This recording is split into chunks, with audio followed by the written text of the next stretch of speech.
It was a brutal loss last night in New York for the Nashville Predators and likely a very long flight to Sweden after that final buzzer. So, what happens next?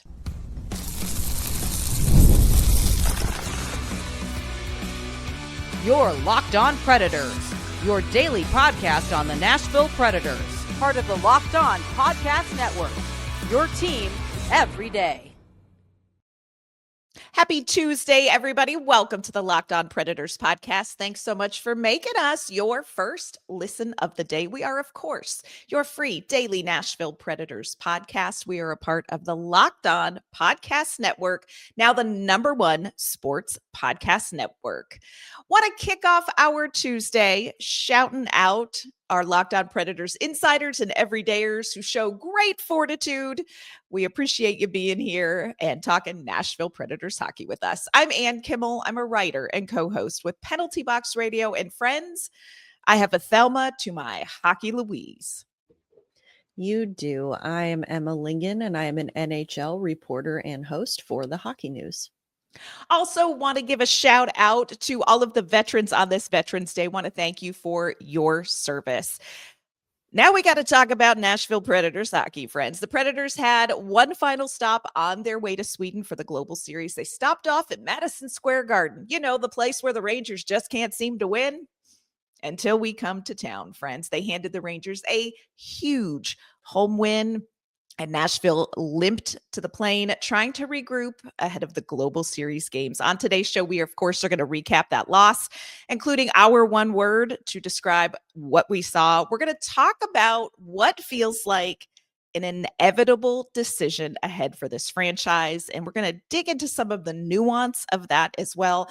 Plus, we're going to end on a high note, friends. We are going to highlight the one very bright spot in an otherwise disastrous performance from this team.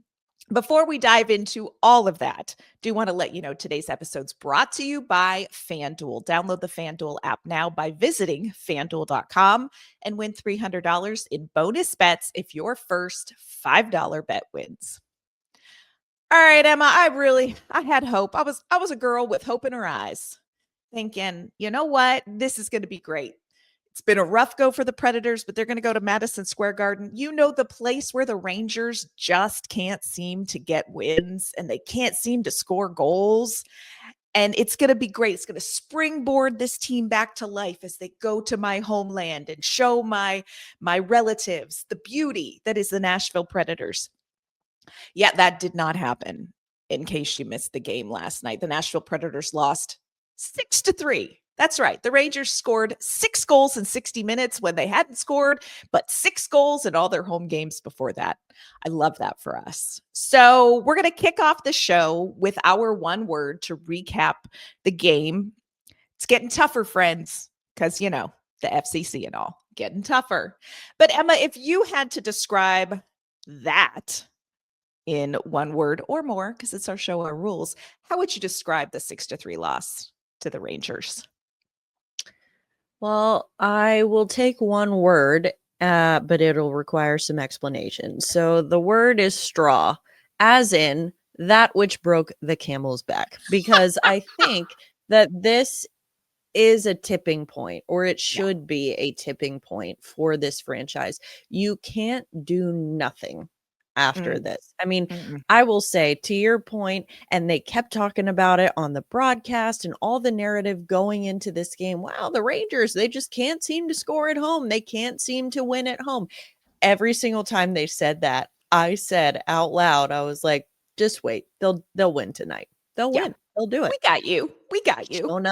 Show enough. They did it. And I just think that I have had some of not my finest moments at Madison Square Garden, and they include getting stuck in a stairwell, meeting Henrik Lundqvist with a mouthful of food. Like, it just not really my shining moments have happened at Madison Square Garden. But my very first time covering the Predators at Madison Square Garden was back in the 22-23 season, and I remember it was one of the worst losses of the season. Kevin Lankinen got chased in the first period, It ended up being, I think, a 7-1 loss. And so that is always like, since that was like during my formative hockey years, I feel like that is like, I always have this negative feeling going into MSG. And it was proven right tonight or last night. And so I Yeah. just think that it was bad. It was very, very bad, with the exception of Matthew Wood. But it's the kind of loss that, again, if you're Barry Trotz, you can't do nothing after this. Now, your hands are kind of tied because you're going to Sweden right after. But I think there has to be something that happens, something that changes once they get back from Sweden, to indicate that as management, we're not going to stand for this anymore. Yeah, absolutely. I love your one word. I think that is such a perfect and perfectly timed assessment of what last night's game was. My one word is 2 words, and it's not nearly as good, but it gives you an inside look at my life. The pattern in our house is that whoever cooks dinner, the other spouse cleans up dinner. And so my one word is clean kitchen. Last night I cooked spaghetti and salad, which is a meal that we all love. But I always try to cook that meal because the cleanup is a freaking nightmare, because you end up with tomato sauce everywhere and the little sticky pieces of lettuce stick to the counter. And then you've got like shredded cheese. It's just such a hot mess. Friends, last night I got up in the second period and started cleaning the freaking kitchen, because I was like, I cannot fully give my attention to what is unfolding in front of me. I would rather try to unstick moist little lettuce pieces from the countertop than fully focus on that. So yeah, my husband's like, I thought I would. Don't talk to me right now. I'm cleaning the kitchen. This is what I need to do. It was friends, this was a hard game to watch. I am certain it was a hard game to play. This was just a disaster for Nashville. And look, here is what's real. The New York Rangers were going to win at home. The New York Rangers were going to figure out how to score goals. Panarin was not going to go goalless. This was not going to be a team that Igor Shesterkin quits on. This was going to turn around for the Rangers. So it's not about the Rangers' performance. It's about what Nashville allowed in that game. It was rough. There was only one player, and we'll get to that. Put a pin in that, because we will end this episode with joy. There was only one player who had a great performance. UC Saros chased from the net. Couple of goals got in that didn't really like seeing. There were defensive breakdowns. There was offensive struggles. There was, even when the offense was getting zone time, nothing happened. It was rough. We always, of course, ask our insiders for their one word. And this one word, Emma, I think is just perfect to kick off the conversation that you hinted at that we need to have. This insider's one word for the game is identical. Identical twins are technically two separate people, but unless you know them really well, you can't tell them apart. That's how I feel about this season and last season. This season has unique characteristics that make it slightly more flavorful and palatable, but the main essence of the dish is still the same. And I think we have to just kind of say these feel like, and remember what we say here, feelings are like farts, just indicators of something. So don't lead fully into your feelings. But, Emma, when you look at this season versus last season, is there anything that is different and sustainable and promising for the future from the games we've seen so far this season that make you think, no, they're not identical? No. Yeah. No. I mean, again, there are things that are better. I think that it's really hard to say this after last night's game, but generally speaking, defensively, they've been better. Agreed. Last night, notwithstanding. But again, I mean, they're getting the zone time. They rank second in the NHL in offensive zone time. And yet they are the worst scoring team in the entire league. That is a Crazy. massive problem. That's a massive disconnect. So you can't say, if you're Andrew Brunette, you can't sit there and say, well, I don't know any other way. I don't know any other way. We're getting the zone time. It's like, okay, but in this case, X does not equal Y, clearly. So something has to change here. And so whatever the system is, whatever the strategy is here, it is not working.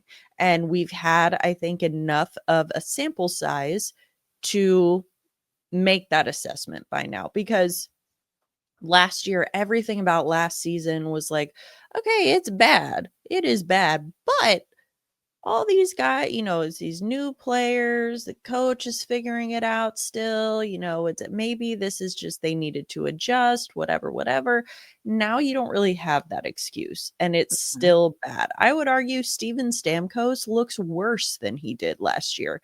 And so I think that it really does come down to something has to change here. You can't do nothing about this. Yeah. And that was the text Emma sent me last night at the game. You can't do nothing after this. So coming up, we're going to tell you what the most likely something is. And we're going to ask you to go with us on a journey, because there is some nuance to what fans want to see next.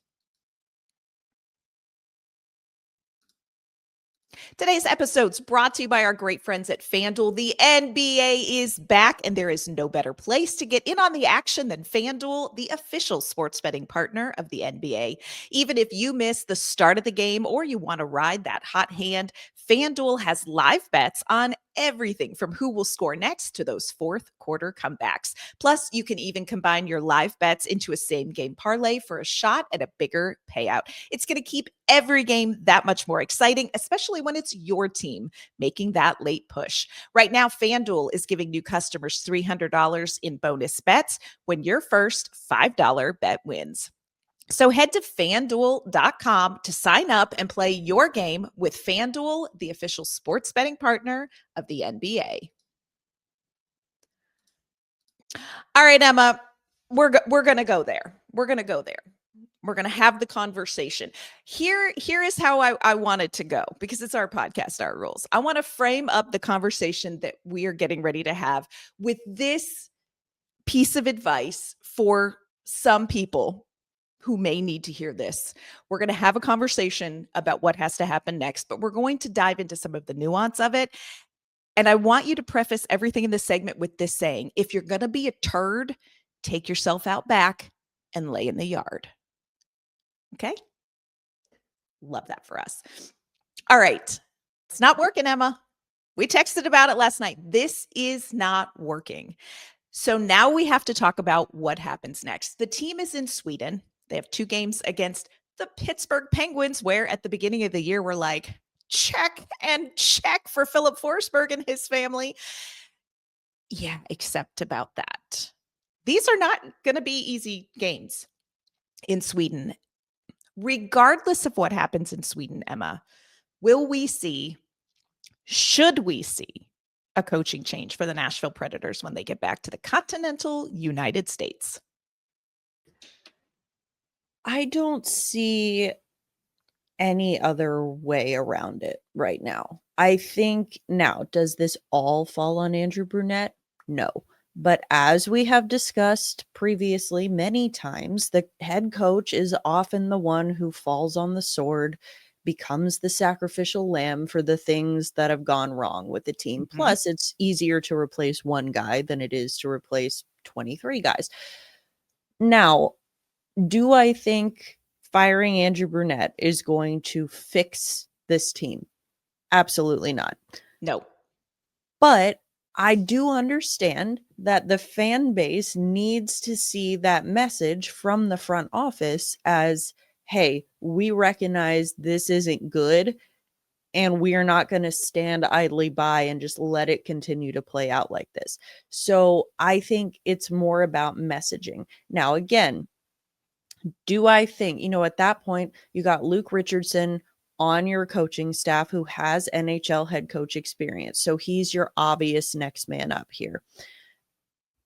as the interim coach. Do I think that he is going to fix this roster, that he's going to get anything more out of this roster to dramatically turn things around? Not necessarily. No, I don't. But I think, again, it's more about messaging. It's more about, hey, we, the front office, we recognize how bad this is, and we're going to do something about it.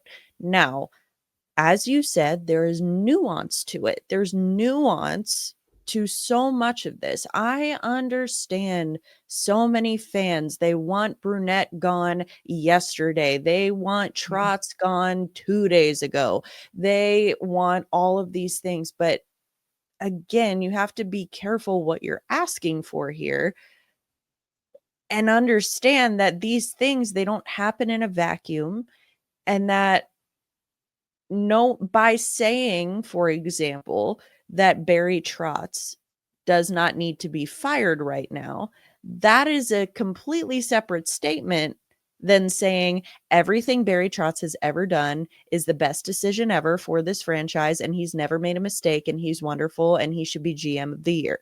I feel Nobody like is saying that. Nobody is I saying that. People are I feel like interpreting that. Nobody is saying that. Stop that. Stop that. that's what people hear. That's what people hear Mhm. when I say something like, "Hey, Trotz got them into this mess, and now it's on him to get them out of it."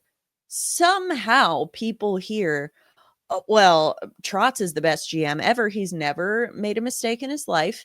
And honestly, you all should be grateful to, breathe the same air as him." That's not what I'm saying.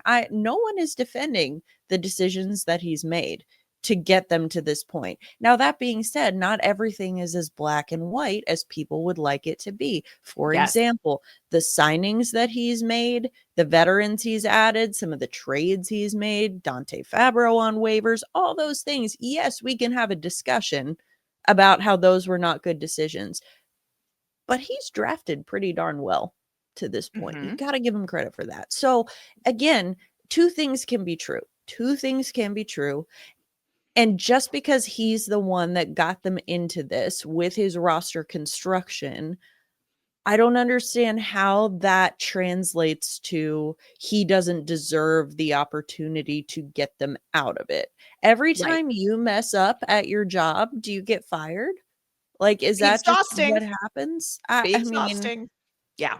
I would have lost count of how many jobs I've had by now if that Yep. were the case. And so I just, again, that's oversimplifying it, but I think that what people are asking for, they're being very reactionary, and I think the job as and that's understandable. It's bad right now. Absolutely. Yeah. But people are coming at the media and attacking the media because we are not calling for Barry Trotz's head on a platter.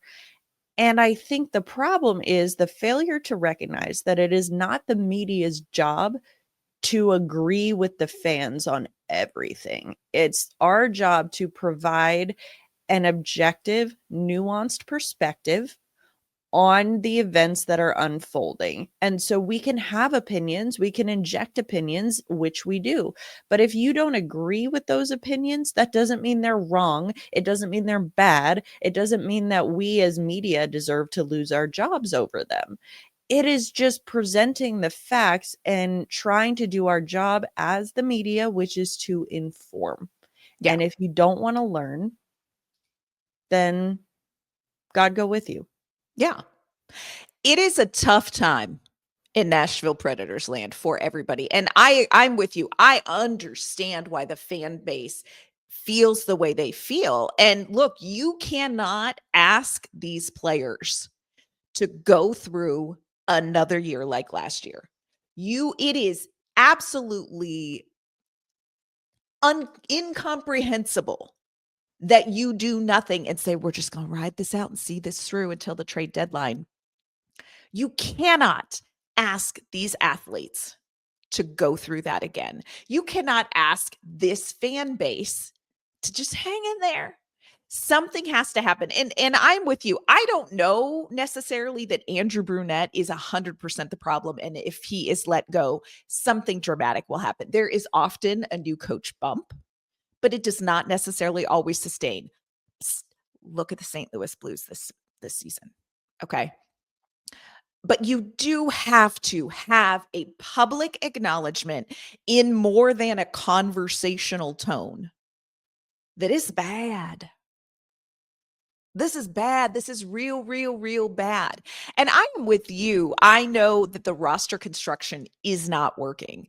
And again, firing Andrew Brunette does not fix roster construction. And so the leap is, well, then firing Barry Trotz fixes the roster construction. Look, A, who you going to get?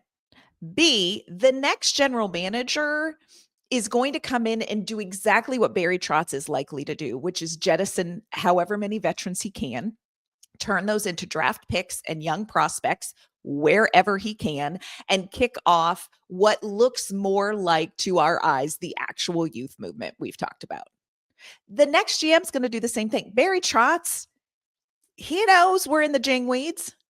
He knows we're in the everybody knows Nashville's in the jingweeds.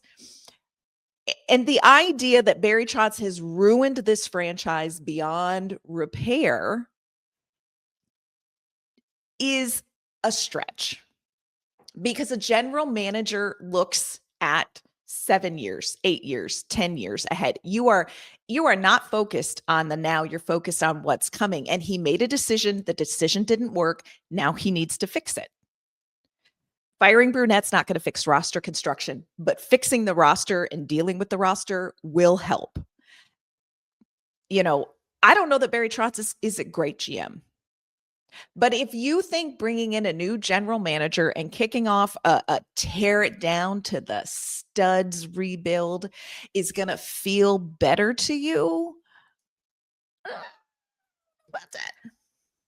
I also think, yes, the roster construction is mostly to blame here.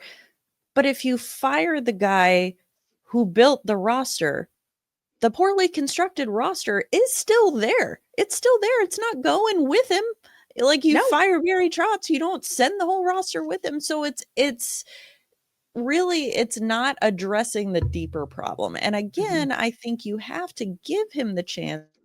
Problem. And a lot of people say he doesn't deserve the chance. Well, then I don't know what to tell you, because if you mean to tell me that David Poyle was here for 25 years and he never made a mistake that he didn't deserve a chance to at least fix? I don't understand. Like, again, I think that with this team, it's bad. No one is denying that. No one is saying it's not bad. No one is defending the decisions that Barry Trotz has made. But we are saying, yes, it's bad. And he's the guy who can fix it right now. He's the guy who can try to do something to fix it. And I just don't like people who are saying things like, I mean, oh, they need to tear it down to the studs. And other people are saying, well, they've already done that. It's already that bad. It's like, well, they haven't done it yet. And then I see other people saying, well, they need to trade Forsberg if they really want to rebuild, but y'all aren't ready for that conversation. Okay, you know who's also not ready for that conversation? Filip Forsberg and his no move clause. That'll preach for that conversation. That'll preach. So I just don't like people. There is so much nuance to this that people don't want to see. They don't care to see it. They think they see what's right in front of them. Oh, Barry Trotz got them into this mess. Well, fire Barry Trotz, solves all your problems. No, it doesn't. It actually creates an additional problem, because who you gonna get to be the GM? Who you gonna get? And look, Barry Trotz knows. He knows this isn't working. You don't have to be Scooby-Doo driving around Bridgestone Marina in the Mystery Machine to suss out that this is not working. So whoever is the next GM, whoever is the general manager, whoever sits in that chair is going to have to deal with roster construction. Doesn't really matter who it is. And as you pointed out, they're going to do it in the same way that Barry Trotz will, probably. I mean, what else are you going to do? There is so much, like, yes, Barry Trotz got them into this mess. There is so much movement protection. There is so much, probably Untradeable contracts. misallocated funds. I get it. I get it. Mhm. No one, hear me when I say no one is defending that. No one is saying that's good. But the problem, or the way to fix the problem, is not to fire the guy that got them into it, because as soon as he's gone, again, the problem doesn't go with him. Mhm. Yep. I just, there is no simple, easy way out of this. And fans need to accept that. People need to accept that, because if it was just one problem, easy, then it would have been fixed by now. It would have been addressed by now. But it is Right. so much more Right. nuanced than that. Yeah, it is. And the bottom line, and we could do, and maybe we will, do a whole podcast on why firing Andrew Brunette isn't going to change much. But at this point, we're in that spot, and we've seen it a million times in the NHL, where you have to do something. And the most obvious statement move that a franchise makes in this situation is firing the head coach. So here's when we say something. You cannot ask this fan base. You absolutely cannot ask these players to do what they had to do last season. Again, you cannot. You have to change. And now is the time. You cannot be like, hey guys, just hang on by your fingernails till that trade deadline. You cannot ask these players to do that. So something has to happen. It needs to happen when they come home from Sweden. I suspect if ever Barry Trotz were going to let a coach go, it's going to be when they land from Sweden. We'll have to wait and see. There is one bright spot that we are going to talk about from last night's game. And it actually leads into the discussion that we were just having. Friends, we are going to talk about Matthew Wood and that amazing hat trick performance. Today's episode is brought to you by Drip Drop. Hydration is health when it comes to things like focus, energy, mood, even your skin. That, friends, is why you need to try Drip Drop. It is doctor-developed hydration that keeps you running at full power no matter what your day looks like. Drip Drop is not just your average sports drink. It delivers 3 times the electrolytes, but half the sugar of leading brands, using a science-backed formula trusted by medical professionals, firefighters, and over 90% of top college and pro teams. I personally love the juicy mix flavors. It's such an easy grab and go. You just grab a packet and take off. It comes with these great flavors like cherry. They have a strawberry lemonade that's amazing. They even have grape, and those help me get through some long hockey days. Right now, Drip Drop is offering podcast listeners 20% off your first order. So go to dripdrop.com and use our promo code LOCKEDONNHL. That's dripdrop.com, promo code LOCKEDONNHL for 20% off your first order. Stock up now before the heat hits hard, and keep your body and mind performing at their best with Drip Drop. All right, Emma, just to muddy the jingweed waters, Andrew Brunette was hired to help develop young players. Last night, we watched a young player. This is a kid. Again, let me reiterate, and West Wing fans will appreciate this statement. This is a young man who would get, at minimum, community service for having an open can of Pabst. He's 20 years old, Matthew Wood. 2 power play goals, a hat trick.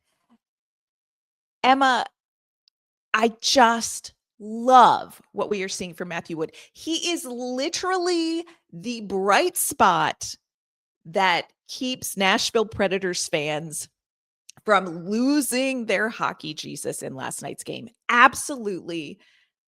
I love what we are seeing from Matthew Wood. I just love what we're seeing from him. I do too. And I think that, as you mentioned, it's the one bright spot. I feel bad for him, because he scored his first NHL hat trick. It was during one of the worst losses for the Predators in recent memory. And you have to feel bad for him because he had to keep his excitement contained, after that, because that's a tremendous accomplishment for him.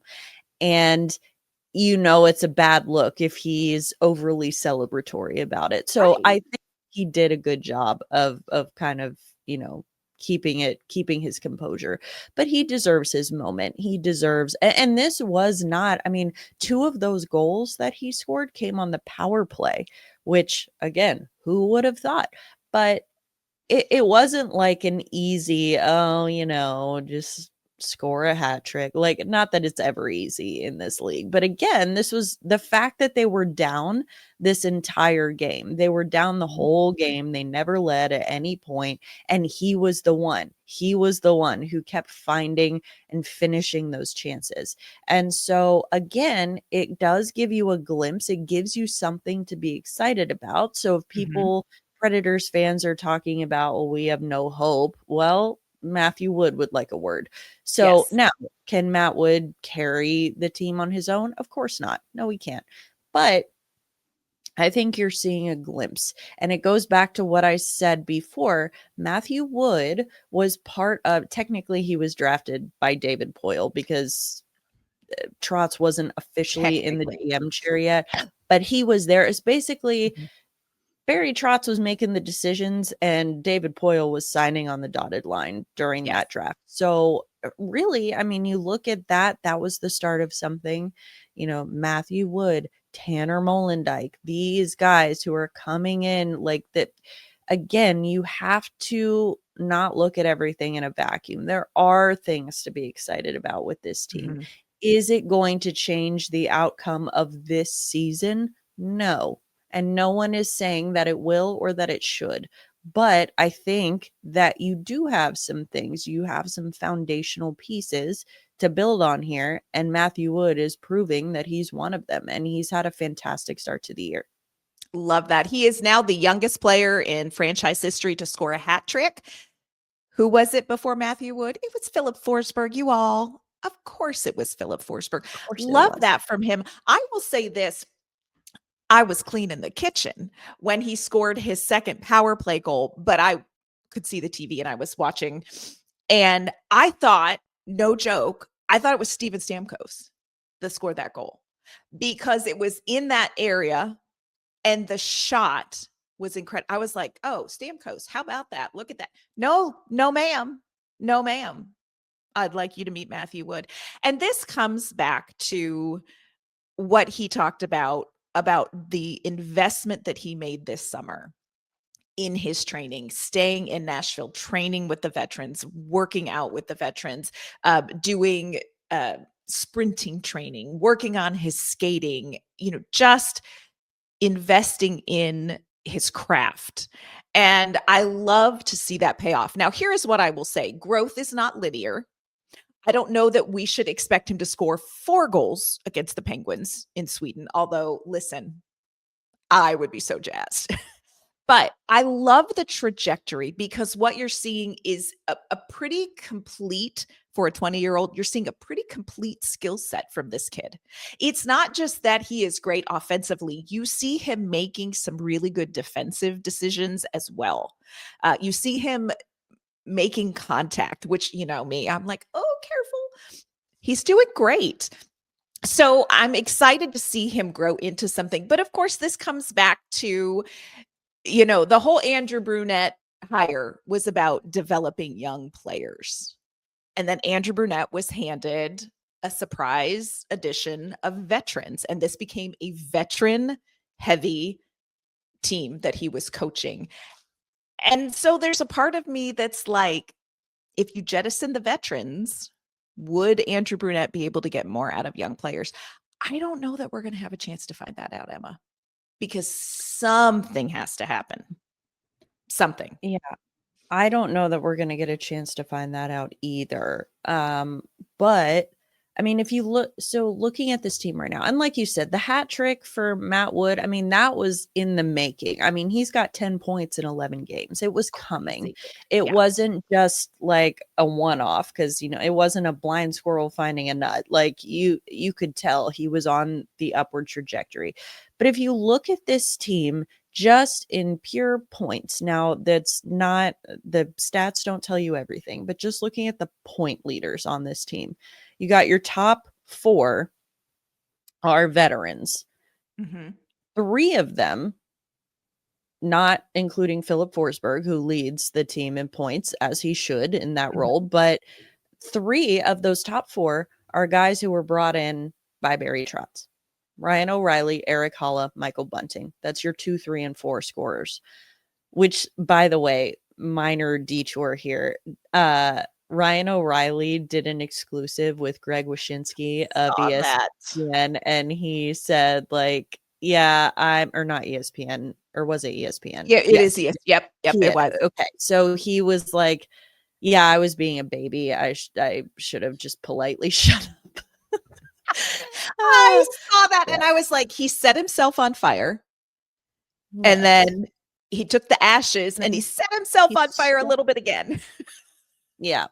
But okay, so that was a little detour, but back to my point. So those are your top 4 scorers in just total points: Forsberg, O'Reilly, Haula, Bunting. Your 5, 6, and 7 scorers in order: Luke Evangelista, How about Matthew Wood, Mm-hmm. and Spencer Stastny. I am just saying, if you look at that, of your top 10, to round out the top 10, you got Jonathan Marchessault, Nick Blankenburg, and Roman Josi. Mind you, Nick Blankenburg has played in 8 games. He's played in 8 total games. He has 6 points. Same number as Roman Josi, actually. Can we also just say Nick Blankenburg seems to be the guy that's unlocking that famous shot of Steven Stamkos's? Who had that on their bingo card? But Nick Blankenburg is the guy who's getting it done. So kudos to Blankenburg. I think defensively, Nick Perbix has been fantastic. Now, no one is saying that all of this offsets all of the negatives, because there are plenty of negatives. Nick Hague looks bad. Adam Wilsby looks bad. I don't know what's going on there, but I mean, you can't, like, Fedor Svechkov still only has 1 point. None of that is good. But you can't look at this team and say there's nothing. There is absolutely nothing. Like, on the whole, yes, it's bad. It's a big old pile of stink, and we get that. But if you're looking at, who would take, if you trade those 1-year contracts, if you talk about doing a rebuild, step number 1 is going to be trading all of the expiring contracts. You know who are veterans on expiring contracts? Ryan O'Reilly, Eric Haula, Michael Bunting. Those are the 3 guys, again, not including Filip Forsberg. Those are the 3 guys ahead of Luke Evangelista, Matthew Wood, Spencer Stastny when it comes to scoring. So those are going to be the obvious guys who step in and take on more of the scoring load if, the assumption is that you start getting rid of these guys on these expiring deals. So everyone talking about there's no hope, okay, yes, there are some contracts that are bad. The Stamkos contract is bad. We can all agree on that.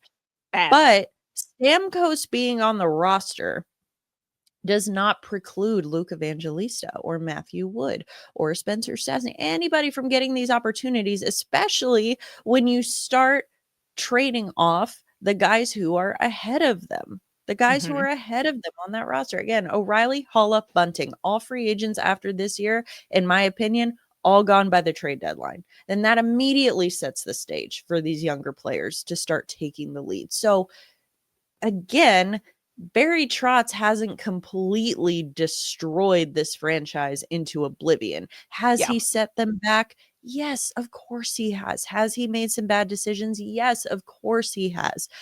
But it's not all that black and white. And you got to look at what happens. You can't make these rash decisions and assume that firing Barry Trotz is going to fix the problem, because it's not. It's not. And it's not an easy road back. And everybody needs to brace themselves for that. It doesn't matter who is in that chair. This is not going to be an easy road back for the Nashville Predators. But you got to do something right now. Even if it is just a statement move, you have to acknowledge in a significant way that goes beyond a conversation that this is not okay. Do not ask this fan base, and for the love, do not ask these players to do what they had to do last season. And you've got to do it now. Like you've got to do it now. Is it already probably too late? Sure it is. And did the Predators have a chance from before day one, game one? Not really in this division. But you cannot ask these players to do the status quo. Do not ask them. Do not ask them to do that. You got to do something. Got to do something. Predators, of course, are over in Sweden, my homeland. Hello, all our Swedish friends there. So we're waiting. They have a game. I believe the first game is Friday. Then they have a game on Sunday. Between now and Friday, friends, Emma and I are going to be digging into some of these conversations. What needs to happen next for the Nashville Predators? What veterans can you get off this roster? And practically speaking, what does that look like? Also, we got to talk about the UC Saros Edmonton rumors, because they is a swirling. We're going to give you our take on that coming up over these next couple of days. So a lot of conversations we need to have about the Nashville Predators ahead of Friday's game in Sweden. Emma, before we log off today and take a deep breath and cleanse our auras, let everyone know where they can find you and your work. You can find me on social media at Emma_Lingan. You can find my work at the Hockey News. You can find me on social media at AnnK_Mama on Ice. You can find my work with Penalty Box Radio as well. Friends, that's going to do it for this Tuesday episode of the Locked On Predators podcast. Thanks so much for making us your first listen of the day. We will be back tomorrow with an all-new episode. We'll see you then.